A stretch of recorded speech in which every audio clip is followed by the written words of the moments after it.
அனைவருக்கும் வணக்கம். தமிழர் ஊடகத்தின் வாயிலாக அர்ஜுன். இன்னைக்கு நாம பார்க்க போற காணொலியின் தலைப்பு அமெரிக்காவில் புலிகள். எனக்கு ரொம்ப பிடிச்ச ஒரு தலைப்பு இது, புலிகளை பத்தி பேசுறது. வாங்க காணொலிக்குள்ளார போவோம். சரி, நான் உங்ககிட்ட போன காணொலியிலே கேட்டிருந்தேன், மிக அதிகமான புலிகள் எங்க வசிக்கின்றது, எங்க இருக்கு அப்படின்னு நான் கேட்டிருந்தேன். இப்ப நிறைய பேர் இந்தியா தான் சொல்லுவாங்க, ஏன்னா இந்தியால இருந்து 3000 புலிகள் இருக்கின்றது அப்படின்னு. ஆனா இந்த 3000 புலிகளும் காட்டில் வசிக்கும் புலிகள் இல்லையா? ஆனா அமெரிக்கா அப்படின்ற நாட்டுல நாங்க வீட்லயே புலிகளை வளர்த்துக்கிட்டு இருக்காங்க இங்க நிறைய பேர். அது கிட்டத்தட்ட ஒரு 10,000 புலிகள் கிட்ட வட அமெரிக்கா, யுனைடெட் ஸ்டேட்ஸ் ஆஃப் அமெரிக்கால வந்து வளர்த்துக்கிட்டு இருக்காங்க. அதை பத்தி தான் இந்த காணொலியில பேச போறோம். சரி, இந்த மக்கள் எவ்வளவு விசித்திரமான மக்கள், புலிகள் மீது அவங்களுக்கு எவ்வளவு ஒரு ஈர்ப்பு இருக்கு அப்படின்றத ஒரு சான்று மூலமா நான் உங்களுக்கு விளக்கணும்னு நினைக்கிறேன்.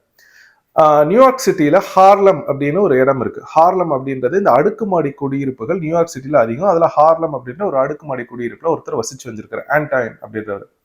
அவர் என்ன பண்ணிருக்காரு, ஒரு நாள் வந்து மருத்துவமனைக்கு போயிருக்காரு. மருத்துவமனைக்கு போயிட்டு ஆண்டவான் என்ன சொல்லியிருக்காருன்னா, எங்க வீட்டுல ஒரு நாய் வளர்த்துக்கிட்டு இருந்தாங்க, அது எனக்கு கடிச்சிருச்சு அப்படின்னு இருக்காரு. சரின்னு செவிலியர்கள், அதாவது நர்ஸ் அப்புறம் மருத்துவர்களும் பார்த்திருக்காங்க. அவருக்கு வந்து ஏதோ ஒரு காயம் ஏற்பட்டிருக்கு. அந்த காயத்தை பார்த்துட்டு அந்த செவிலியர் கேட்டிருக்காங்க, ஏன்பா நாய் கடிச்சிருக்குன்னு சொல்றோம், உன் காயம் ரொம்ப பெருசா இருக்கே அப்படின்னு. அதெல்லாம் இல்லைங்க, நீங்க எனக்கு கட்டு போட்டு விடுங்க அப்படின்னு அவர் சொல்லியிருக்காரு.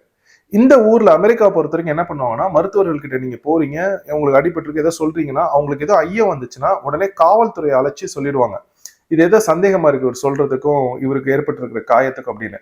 அந்த மாதிரி இந்த செவிலியர் வந்து காவல்துறையை அழைச்சி, நியூயார்க் சிட்டி காவல்துறையை அழைச்சி சொல்லியிருக்காங்க, இந்த மாதிரி இவர் சொல்றாரு, ஆனா இதை பார்த்தா நாய் கடிச்ச மாதிரி இல்லை அப்படின்ட்டு. உடனே காவல்துறை என்ன பண்ணிருக்காங்கன்னா, சரி அவரோட முகவரியை கொடுங்கன்னு அவர் ஒரு அடுக்குமாடி குடியிருப்புல 5வது மாடியில குடியிருந்திருக்காரு. சரி அங்க போய் பார்ப்போம் அப்படின்னு போயிட்டு கதவை தட்டியிருக்காங்க, நாய் குலைக்கும் அப்படின்னு பார்த்தா. ஆனா உள்ளார இருந்து உருமல் சத்தம் கேட்டிருக்கு. என்னடா அது உருமல் சத்தம் கேட்குது, என்ன ஒன்றும் புரியலையே அப்படின்ட்டு, சரி இதை கதவை திறக்க வேண்டாம் அப்படின்னு சொல்லிட்டு என்ன பண்றாங்கன்னா, ஒரு சின்ன ஒரு ஒளி வாங்கி கேமராவை எடுத்து அதை வந்து உள்ளார அனுப்பிச்சு அந்த ஜன்னல் வழியா என்ன இருக்கு உள்ளார அப்படின்றத பார்ப்போம் அப்படின்னு பார்த்தா, அங்கு வந்து ஒரு 160ல இருந்து 170 கிலோ இருக்கின்ற ஒரு பெங்கால் டைகர், ஒரு புலியை ஒண்ணு வளர்த்துட்டு வந்திருக்காரு. நல்லா கேட்டுங்க, அடுக்குமாடி குடியிருப்புல 5வது மாடியில நியூயார்க் சிட்டியில ஒருத்தர் புலியை வளர்த்துட்டு வந்திருக்காரு.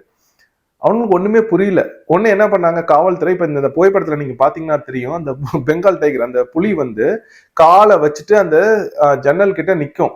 ஒரு நியூயார்க் சிட்டி காவல்துறை அதிகாரி வந்து மயக்க மருந்து ஊசியை அதுல செலுத்துறதுக்கு தயாரா இருப்பாரு. இதை பார்த்துட்டு அங்க ஒரு பெரிய ஒரு காட்டு தீ மாதிரி நடந்திருக்கு இந்த செய்தி. ஒரு 20 வருடங்களுக்கு முன்னாடி நடந்த செய்தி இது. அப்புறம் என்ன பண்றாங்க காவல்துறை, அந்த புலியை வந்து மயக்க மருந்து செலுத்தி அதை கொண்டு போய் இன்னொரு காப்பகத்துல, புலிகள் காப்பகம் இங்க நிறைய இருக்கு அமெரிக்கால, அதுல ஒண்ணு கொண்டு போய் விட்டுட்டாங்க. இப்ப அவர்கிட்ட கேக்குறாங்க, ஏன் புலியை வளர்த்த அப்படின்ட்டு, ஏன் உன்னை கடிச்சிச்சு அந்த புலி அப்படின்ட்டு. அவர் சொல்றாரு, புலி வந்து நான் வளர்த்த வரைக்கும் எந்த சிக்கலும் இல்லை, அது சிறு குழந்தையா இருந்தப்பே, அது புலி வந்து சின்ன குட்டியா இருந்தப்பே நான் தூக்கிட்டு வந்து அதுக்கு பால் ஊட்டி சீராட்டி நான் அதை வளர்த்தேன், எந்த சிக்கலும் அப்ப வரல. ஒரு 2 வருடங்கள் நான் சொன்னதெல்லாம் கேட்கும், என் கூடவே இருக்கும், ரொம்ப மகிழ்ச்சியா இருந்துச்சு. ஆனா நான் பண்ண ஒரு பெரிய தப்பு என்ன அப்படின்னா, இந்த புலிக்கு வந்து ஒரு நண்பன் வேணும் அப்படின்னு ஒரு பூனைக்குட்டியை நான் தூக்கிட்டு வந்துட்டேன். இந்த பூனைக்குட்டி வந்தோன்னா புலிக்கு பொறாம வந்துருச்சு. நான் இந்த பூனைக்குட்டியை காலி பண்றதுக்கு புலி வந்துச்சு, நான் உள்ளார பூந்து என்ன கடிச்சிருச்சு புலி கோவத்துல அப்படின்னு இருக்காரு. எனக்கு என்ன தோணுதுன்னா, புலி என்ன நினைச்சுன்னா, அதான் நான் இருக்கேன்ல, அப்புறம் எதுக்கு நீ பூனைக்குட்டியை வேற தூக்கிட்டு வந்தேன்னு நினைச்சிருக்கேன் போல இருக்கு இந்த புலி. சரி, 2வது சான்று என்ன அப்படின்னா, நான் வசிக்கிற டெக்சஸ் அப்படின்ற இந்த மாநிலத்தில் ஹியூஸ்டன் அப்படின்ற ஒரு நகரம் ஒன்று இருக்கு. இது சில வருடங்களுக்கு முன்னாடி நடந்தது, ஒரு 2-3 வருடங்களுக்கு முன்னாடி நினைக்கிறேன். அந்த ஹியூஸ்டன் மாநிலத்துல இப்ப எப்படின்னா, வீடுகள் எல்லா இடத்துலயும் இருக்கும். இப்ப மக்கள் வசிக்கின்ற மாதிரி வீடுகளா இருக்கு. ஒருத்தர் வீட்டுல உட்காந்து வேலை பார்த்துருக்கிறது, ஜன்னலை திறந்து பார்த்துருக்காரு, என்னமோ சுத்திட்டு இருக்கிற மாதிரி இருந்திருக்கு. என்னடா சுத்திட்டு இருந்திருக்கு அப்படின்னு போயிட்டு பார்த்தா, அவரு நல்லா பாக்குறாரு. அங்க பார்த்தா ஒரு புலி நின்றுகிட்டு இருந்துச்சு. அதாவது வீட்டுக்கு வாசல்ல, நம்ம வீட்டு வாசல்ல திறந்தோம்னா புலி இருந்தா எப்படி இருக்கும், அந்த மாதிரி அவருக்கு இருந்திருக்கு. இப்ப இந்த காணொலியில பாத்தீங்கன்னா, அவர் ஒரு காவல்துறை அதிகாரி. உடனே என்ன பண்ணிடுறாரு, டக்குன்னு இங்க அமெரிக்கால எல்லாருக்கும் தெரியும், அதிகமா துப்பாக்கி வச்சிருப்பாங்க, துப்பாக்கி எடுத்துறாரு. துப்பாக்கியை எடுத்துட்டு அந்த புலியை சுட வந்திருக்காரு. அந்த புலி அப்படியே நடந்து வருது அவரை என்ன பண்றதுக்கு, இவரு துப்பாக்கி எடுத்துட்டு சுடுறதுக்கு தயாரா இருப்பாரு. அந்த நேரத்துல என்ன ஆச்சுன்னா, அந்த புலியை வளர்த்தாருல, அவர் ஓடி வந்து அந்த புலியை எடுத்துட்டு மகிழுந்துல வச்சுட்டு போயிட்டாரு. அதுக்கப்புறம் அவரை கைது பண்ணி அந்த புலியை கொண்டு போய் ஒரு காப்பகத்துல கொடுத்துட்டாங்க. இப்ப பாத்தீங்கன்னா, இங்கே புலிகள் வளர்ப்பதற்கு மக்களுக்கு அவ்வளவு விருப்பம். ஏன்னா அது கிட்ட ஏதோ ஒரு குணம், அந்த புலிகள் கிட்ட ஒரு ஈர்ப்பு இருக்கு. அது வந்து அமெரிக்கர்களுக்கு ரொம்ப பிடிச்சிருக்கு. 3வது, நெட்ஃபிளிக்ஸ்ல டைகர் கிங் அப்படின்னு ஒரு ஆவணப்படம் இருக்கும். அந்த ஆவணப்படத்தை நீங்க பார்த்திருந்தீங்கன்னா, அந்த இடம் ஒண்ணு காமிப்பாங்க. இங்க இருந்து ஒரு 2 மணி நேரத்துல இருக்கேன் வீட்டுல இருந்து. நான் வந்து அந்த இடத்த இப்ப மூடிட்டாங்க, 2020 அப்ப மூடிட்டாங்க. ஆனா நான் ஒரு 10 வருடங்களுக்கு முன்னாடியே நிறைய வாட்டி போயிருக்கேன். எனக்கு ஒரு வருஷத்துக்கு ஒரு வாட்டியாச்சும் அந்த இடத்துக்கு போவோம். அந்த இடம் எப்படின்னா, 16 ஏக்கர்ல அந்த இடம் இருக்கும். ஆனா அந்த 16 ஏக்கர்ல தோராயமா 225 புலிகள், நல்லா கேட்டுக்கணும், ஒரு 16 ஏக்கர்ல 225 புலிகள் ஒரு மனிதர் வளர்த்தார். அந்த இடத்துக்கு நீங்க உள்ளார போனீங்கனாலே எங்க பார்த்தாலும் புலிகளா தான் இருக்கும். எங்க பார்த்தாலும் ஒரு ஒரு கூண்டு இருக்கு அப்படின்னா ஒரு கூண்டுல ஒரு 2 புலிகள் இருக்கும். அதே மாதிரி ஒரு பெரிய இடமா இருக்கும். அந்த இடத்துல பாத்தீங்கன்னா ஒரு 10-20 புலிகள் படுத்திருக்கும். அந்த இடத்துக்குள்ளார நீர்லாம் கட்டியிருப்பாங்க. புலிகள் விளையாடுறது, புலிகள் நீந்துறது எல்லாத்தையும் பார்க்க முடியும்.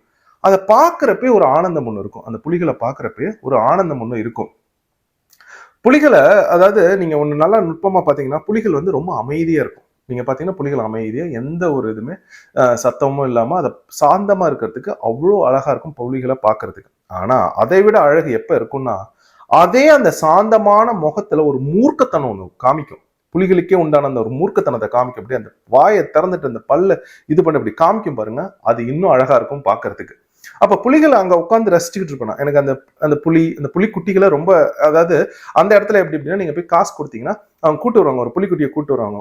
ஒரு மாதம் இல்லைன்னா 2 மாதம் இருக்கும் அந்த புலிக்குட்டியை கூட்டு வந்து உங்க கையில வச்சுக்கலாம் கொஞ்சம் நேரத்துக்கு.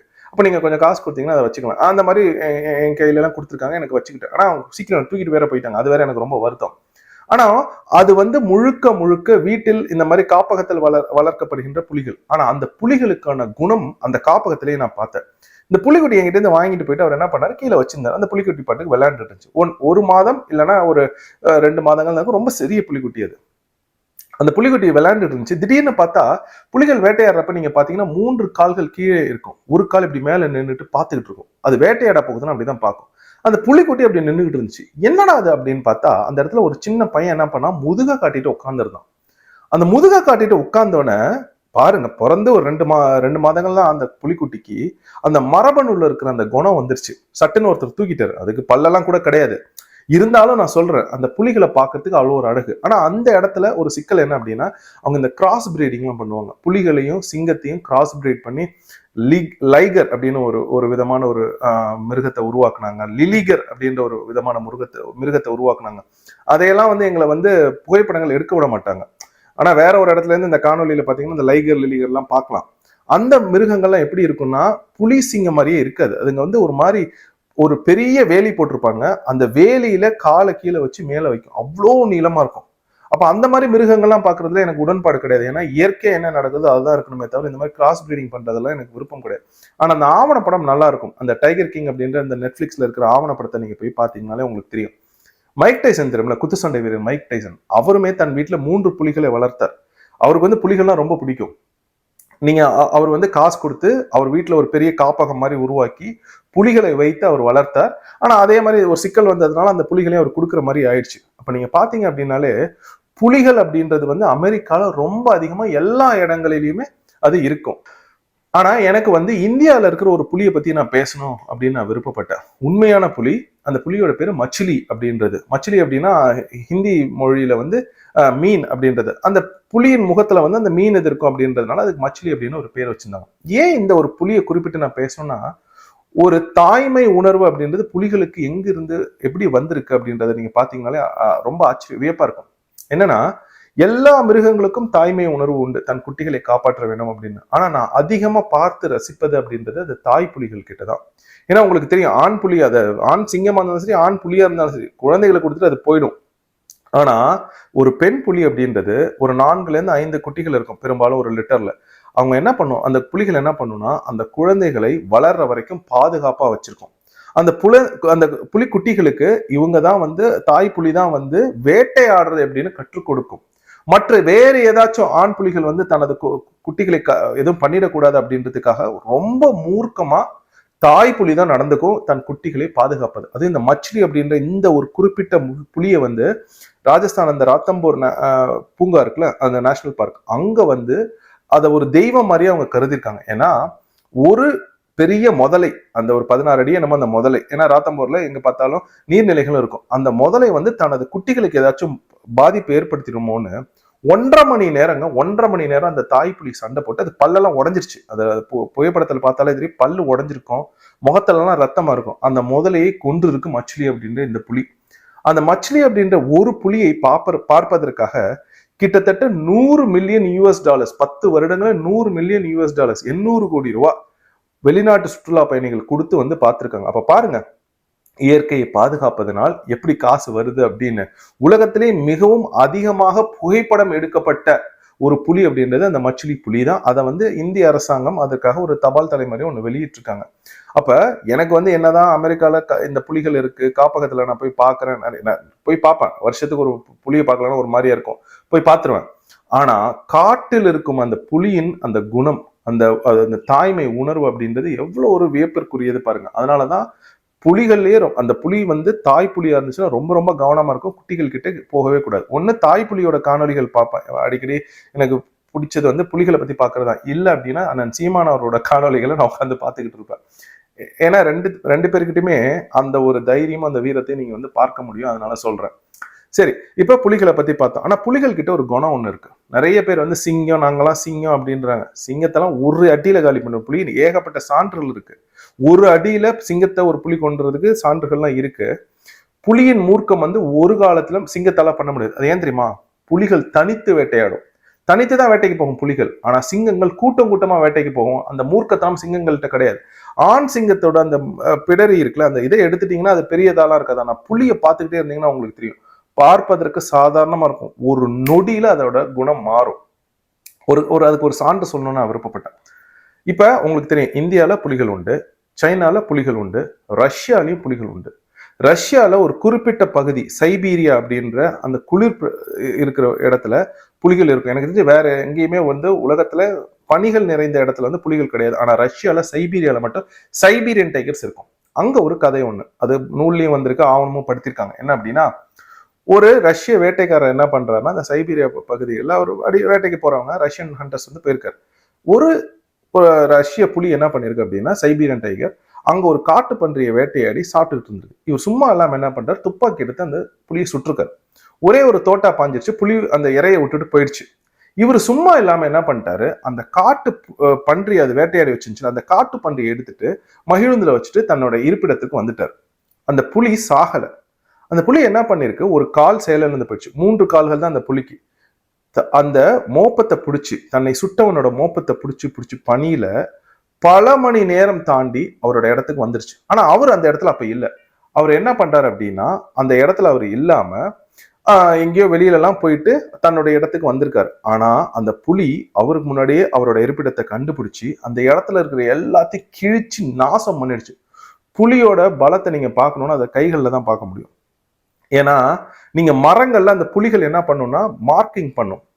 அது வந்து சிறுநீர் கழித்து இதுதான் என்னோட எல்லை அப்படின்னு மார்க்கிங் பண்ணும். இன்னொன்னு, அந்த மரங்களில் வந்து அப்படியே கையை வச்சு இழுத்துருக்கும். அப்ப பார்க்கணும் எவ்வளோ பெருசு இருக்கும் அதோட கைகள் அப்படின்றது. அது கால்கள் வந்து கைகள் மாதிரி இருக்கிறது.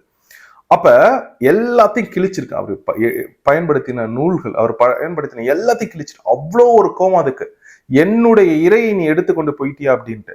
அவர் வந்து துப்பாக்கி எடுக்கிறப்ப இது பாஞ்சிருச்சு. உங்களுக்கு தெரியும் என்ன நடக்கணும்.